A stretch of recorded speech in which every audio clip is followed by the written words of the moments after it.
Okay, so we're going to go over the pedigree analysis. You will probably want a piece of paper as we go through this because I will be going through the procedure of how to draw and label and shade in a pedigree, and then you're going to use that knowledge and the knowledge from the video that you watched on how to answer questions about a pedigree. So this assignment, your pedigrees are charts that allow us to trait the inheritance of a trait through a family. In this lab, we'll look at a sample family and follow some basic procedures to create and analyze a pedigree chart. And this is an example of a pedigree, but if you're still confused, remember there is a PDF that kind of goes over how to read a pedigree, so you might want to look at that. Your background information: there is a European royal families that have been plagued with a blood clotting disorder called hemophilia for centuries.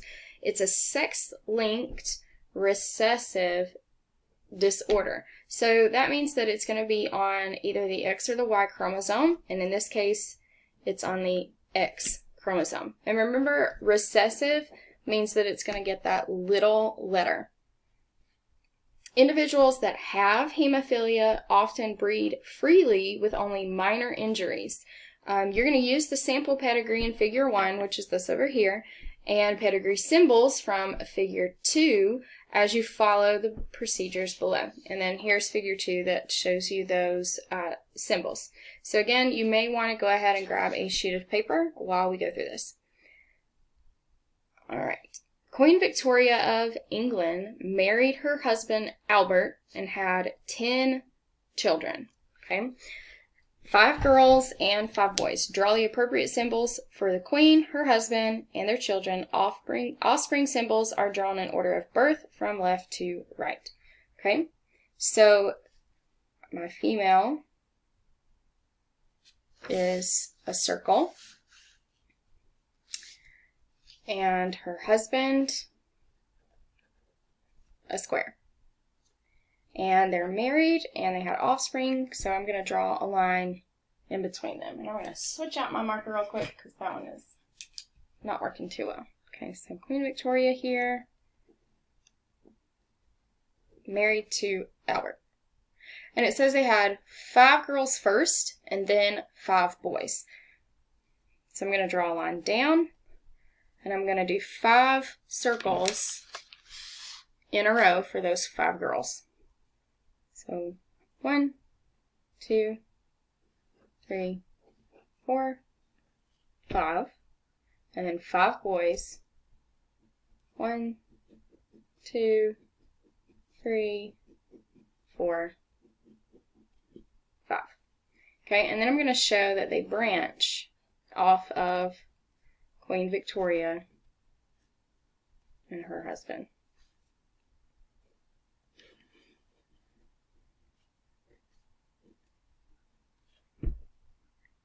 Okay.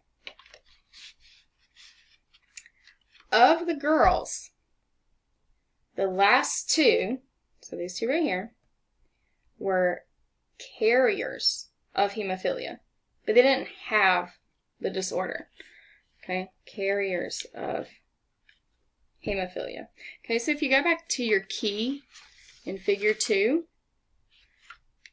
if they are a carrier of a sex-linked recessive trait, remember only females can be carriers because they only have, or they have 2 X's. So that means that one X could be affected while the other one's normal.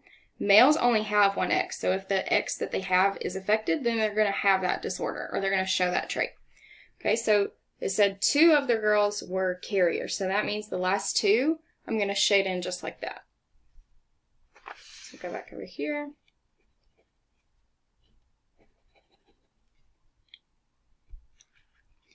Of the boys, the second one was affected with a disorder. So the second one had the disorder. So if they are affected individuals, you shade them all the way in. That means that their second son had hemophilia. We're going to shade him all the way in.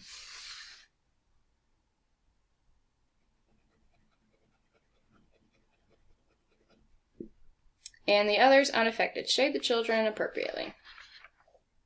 All right, number 3. One of the carrier females, remember we only had 2, Alice married her sibling Louise, who was a normal male.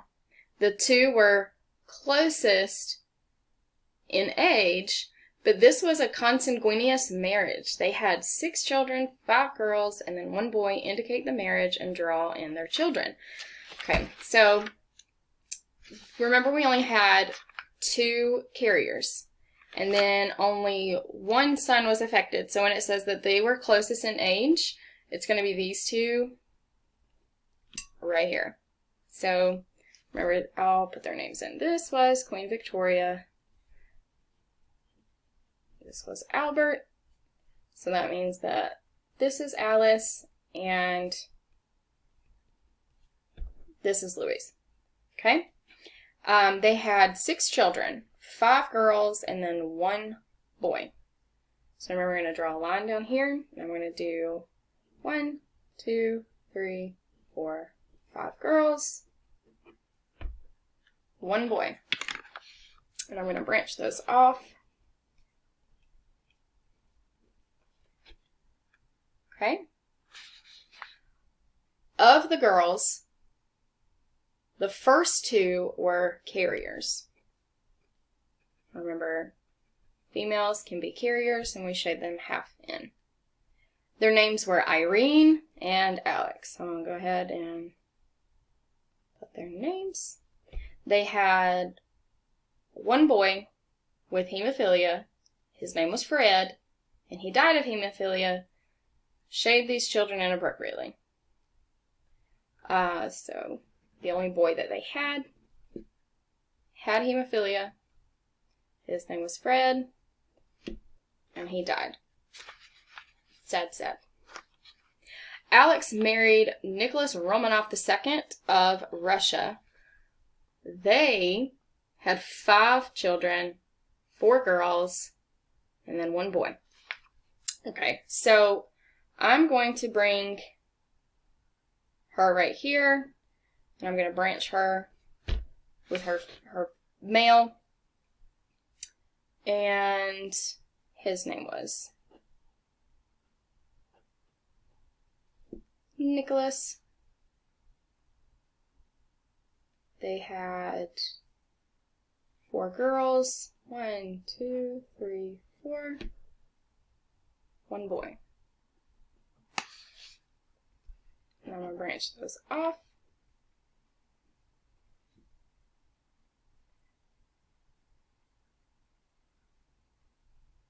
The 1 boy's name was Anaylsis, and he had hemophilia. It's unclear whether the 4 girls were carriers or not because they were killed in childhood. So we don't know if they were carriers because remember, if you're male, you're going to get an X from mom and a Y from dad. So clearly the X that he got from his mother was the affected X that she had. But we don't know if the females were carriers or not because we know they got at least a normal X from dad. If they had gotten the Y, they'd be boys. So I know they at least got a normal X from dad. We don't know what the other ones are, and the only way that we would know that for sure is if they had offspring for us to look at. And they don't, since they died in childhood, so we would just leave them as a question mark. Alright, so number 6 says label the generations in Roman numerals from 1 to 4. Okay, so Queen Victoria and her husband would be generation 1. Their children, generation 2.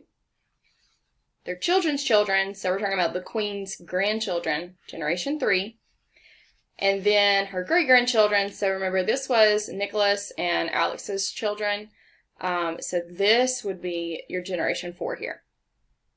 Okay, and then number 7, number the individuals within each generation using numbers 1, 2, 3, etc. Okay, so Queen Victoria, 1, Albert, 2. So if I was talking about Queen Victoria, which we need to discuss actually what she looks like, because remember, if she had a son that is affected, then that would mean that somebody is carrying the hemophilia gene. Okay, so we'll go back and look at that in a minute. But if I was wanting to talk about Queen Victoria, I would say generation 1, person number 1. Or if I was wanting to talk about her husband, I'd say generation 1, person number 2.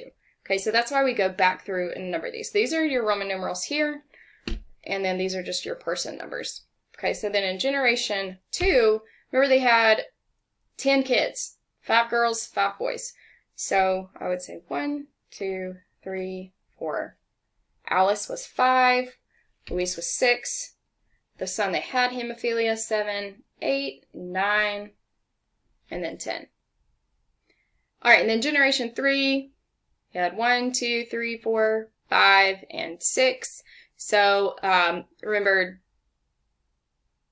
and we'll say that Nicholas was 7, okay, because he came in last. So generation 3, person number 2, Alex, and generation 3, 7, they married each other. It looks a little weird, and we could draw it a different way, but I'm not going to go back and do that. So then in generation 4, generation 3, 2, and 3, 7 had 5 kids. Remember, the first were girls that we really aren't sure what their genotype is. And then Alexis was 5. So generation 4, 5. Okay, so that's your pedigree, and I will need you to draw that out and send me a picture of your own. Okay, so that's your procedure, and I'll make another video that'll go through your analysis and conclusions. Okay, so after you do this part for your procedure, if you want to go ahead and attempt your analysis and conclusions, go ahead and do that, and then you can click on part 2 to go over those as well.